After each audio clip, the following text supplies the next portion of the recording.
Selamat datang di Beetle Channel, semoga kita bahagia. Jangan lupa subscribe, like, komen dan share agar channel ini semakin berkembang. Terima kasih. Novel Kekuasaan dan Kekayaan. Bab 260. Liang Chengpeng terdiam selama beberapa detik. Bajingan ini tidak mau berhenti. Sekitar 2 hari sebelumnya, ada sebuah kasus yang menarik perhatian saya. Salah satu penduduk desa dibawa ke kasino Jin di mansion dan kehilangan semua uangnya. Ia juga meminjam kepada rentenir di sana. Setelah penduduk desa kembali ke rumah, dia gantung diri. Orang-orang dari rumah Jindi mendengar pria itu bunuh diri dan mencoba menagih kembali hutang istri penduduk desa tersebut. Mereka bilang kalau janda itu membiarkan mereka mengabdi selama 1 bulan, mereka akan menghapus utangnya. Jumlahnya terlalu banyak, tapi kami tidak punya bukti yang memberatkannya.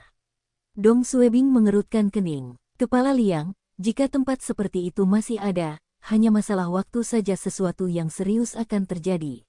Aku tahu, jawab Liang Chengpeng. Kamu bilang kamu ingin melakukan penggerebekan perjudian di Jin Dimension.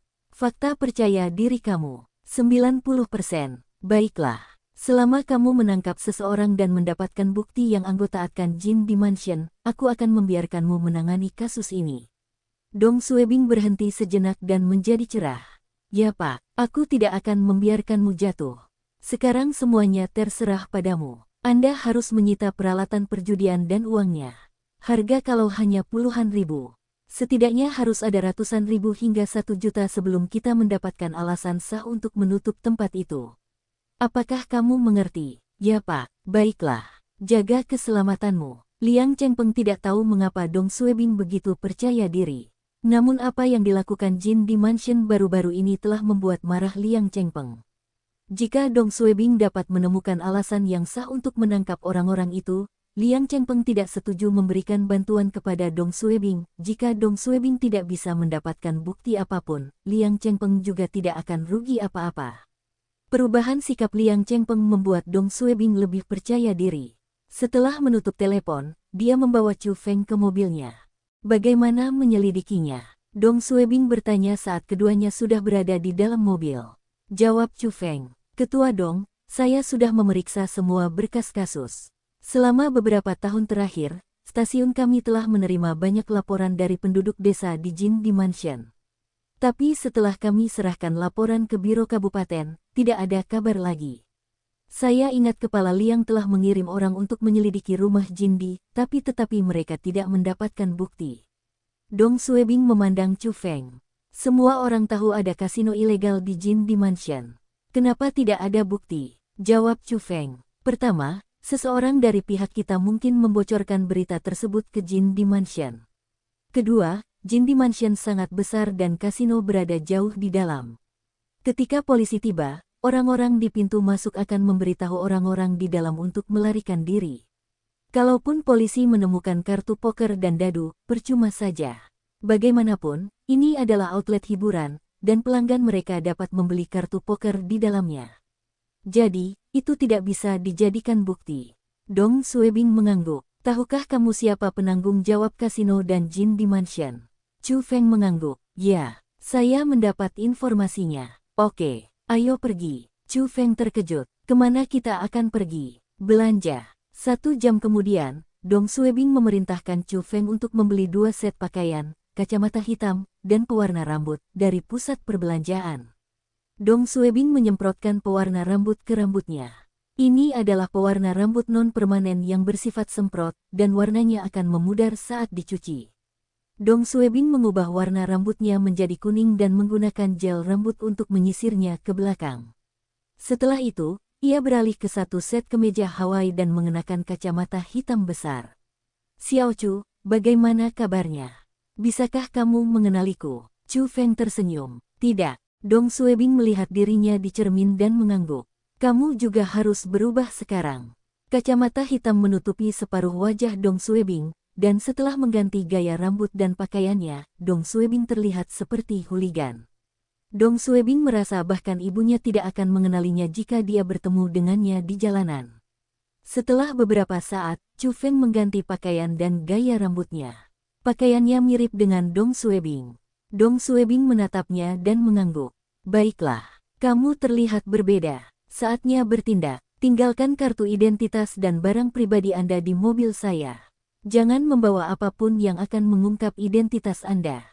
Dong Suebing berkata dan melemparkan kartu kerjanya dan barang-barang lainnya ke kursi belakang.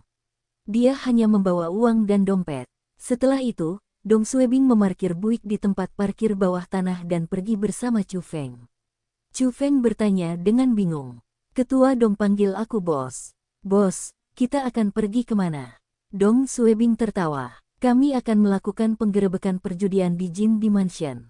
Hah, Chu Feng kaget. Hanya kita berdua. Dong Suebing mengangguk. Lokasi Jin Dimension berada di bawah yurisdiksi kabupaten kota. Saya tidak bisa membawa petugas dari pos kami karena di luar batas wilayah kami. Juga, petugas kami mungkin berurusan dengan orang-orang dari Jin Dimension. Orang-orang dari biro juga tidak aman. Itu sebabnya hanya kita berdua. Chu Feng tersentuh karena kepala Dong bahkan tidak memanggil Liu Dahai dan Chen Fa dan hanya membawanya. Dia hanya seorang polisi kecil, dan kepala Dong lebih mempercayainya daripada kepala kantor. Chu Feng ketakutan saat mengetahui hanya dua dari mereka yang pergi ke Jin Dimension. Tapi sekarang, dia bersemangat. Chu Feng bertanya, "Bos, apakah kamu punya rencana? Jika tidak, kita tidak akan bisa menangkap mereka hanya dengan kita berdua." Chu Feng tahu kepala Dong mampu, tapi bagaimana mereka bisa menyerang sarang perjudian hanya dengan dua orang? Jin Dimension memiliki lebih dari selusin orang. Mereka bisa melarikan diri dengan membawa alat perjudian dan uang ke berbagai arah. Bahkan jika kepala Dong bisa menghentikan 3 dari mereka, bisakah dia menghentikan sisanya? Dong Suebing tertawa dan menatap Chu Feng. Xiao Chu, apa yang paling penting dalam penggerebekan perjudian? Chu Feng berpikir sejenak. Tangkap para penjudi. Tidak, orang-orang di kasino tidak begitu penting. Bukti adalah yang paling penting. Itu alat perjudian dan uang. Di masa lalu, ketika Kepala Liang pergi untuk menyerang rumah Jindi, dia tidak dapat menemukan uang perjudian, dan itulah mengapa dia tidak dapat melakukan apapun terhadap mereka. Jika kita dapat menemukan lebih dari beberapa ratus ribu uang perjudian, Jin Dimension tidak akan memiliki cara untuk melarikan diri bahkan dengan dukungan mereka. Para pemimpin di Kabupaten Yantai tidak bersatu. Tak satu pun dari mereka memiliki kekuatan untuk menutupi Jin Dimension jika ada bukti nyata. Orang-orang yang melindungi Jin Dimension tidak akan berani ikut campur dan akan memikirkan cara untuk memutuskan hubungan dengan mereka. Jawab Dong Suebing, "Kamu benar. Target kami kali ini adalah uang perjudian." Chu Feng tidak mengerti apa yang dikatakan Dong Suebing. Jin Dimension dianggap sebagai resor. Mereka hanya perlu memindahkan uangnya ke tempat lain, dan mereka dapat mengklaim bahwa uang tersebut berasal dari resor dan bukan dari perjudian, kata Dong Suebing. Kalau begitu, kita hanya perlu menyimpan uangnya, dan mereka tidak bisa membawanya ke tempat lain. Jantung Chu Feng berdetak kencang. Kamu akan? Dong Suebing tertawa. Ayo pergi. Kami akan berjudi dan memenangkan uang mereka. Apakah Ketua Dong akan berjudi? Chu Feng tercengang. Apakah ini baik-baik saja? Jika kita berjudi, apa yang salah? Ini disebut memberi mereka rasa obatnya sendiri. Apakah Anda takut akan dampaknya? Itu tidak ada hubungannya dengan itu.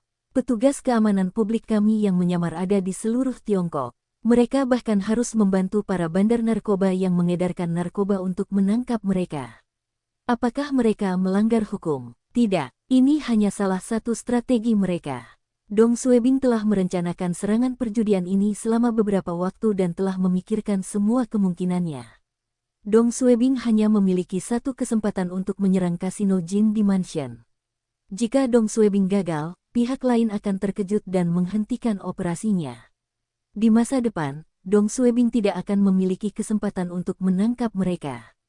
Itu sebabnya Dong Suebing tidak boleh gagal kali ini. Targetnya adalah memenangkan uang sebanyak mungkin, dan semakin banyak uang yang dia miliki, semakin serius kejahatannya.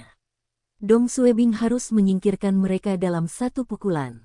Chu Feng khawatir. Ketua Dong bukanlah orang biasa. Gunakan perjudian untuk menghancurkan sarang perjudian. Bagaimana pendapatnya tentang gagasan ini? Namun jika kepala Dong tidak menggunakan metode ini, mereka tidak akan mengumpulkan cukup bukti. Menggunakan cara yang luar biasa akan mendapatkan hasil yang luar biasa. Tapi bagaimana jika kita kalah? Chu Feng bertanya. Dong Suebing tertawa. Bagaimana mungkin? Anda cukup membantu saya mengumpulkan kemenangan saya dan tidak perlu mempedulikan sisanya. Hah, apa maksud ketua Dong? Apakah dia pandai berjudi? Tapi betapapun bagusnya dia hanya bisa memenangkan paling banyak 10 atau 20 ribu. Bagaimana mungkin untuk menjatuhkan Jin di mansion dengan jumlah sebesar itu? Ide ini tidak dapat diandalkan. Rumah Jin di ini adalah tempat yang indah, namun dibandingkan dengan resor liburan di kota tingkat 1, tempat ini masih kurang. Namun, resor ini adalah resor rekreasi terbaik di Kabupaten Yantai. Di tempat parkir, ada banyak mobil mahal, dan staf di Chongsam menerima tamu di pintu masuk. Dong Suebing dan Chu Feng masuk dan mendaftar di meja depan. Tuan, berapa orang? Resepsionis di konter tersenyum. Kata Chu Feng. 2. Beri kami ruangan yang besar. Resepsionis itu mengangguk. Oke, bolehkah saya minta kartu identitas Anda? Saya perlu mendaftar. Jawab Chu Feng dingin. Kami tidak membawa. Resepsionis itu tertegun tetapi tidak mengucapkan sepatah kata pun. Dia segera mendaftarkan kamar untuk Chu Feng. Tempat ini bukanlah hotel atau resor yang layak, dan para tamu tetap dapat mengunjunginya meskipun mereka tidak membawa kartu identitas. Di dalam kamar, Dong Suebing dan Chu Feng tidak mengunjungi fasilitas seperti tamu biasa. Mereka tinggal di kamar dan merokok. Dari penyelidikan Chu Feng, kasino Jin di mansion sangat ketat. Orang asing tidak akan diizinkan memasuki kasino utama dan hanya dapat membuat taruhan kecil di sekitar resor. Hanya ketika staf merasa tamunya tidak curiga, barulah mereka akan membawa tamu tersebut ke kasino yang sebenarnya. Taruhan di kasino sebenarnya tinggi, dan itulah target Dong Suebing. Tapi dia perlu menemukan cara untuk masuk. Setelah berpikir sejenak, Dong Suebing mematikan rokoknya dan berkata, hubungi meja depan. Chu Feng mengangkat telepon di kamar dan memanggil staf. Seorang staf wanita masuk dan tersenyum. Tuan, apakah Anda memerlukan sesuatu? Chu Feng memandangnya. Kami ingin bermain kartu. Bawa kami ke sana. Staf wanita melihat mereka. Bersambung, terima kasih telah menyaksikan dan mendukung channel ini.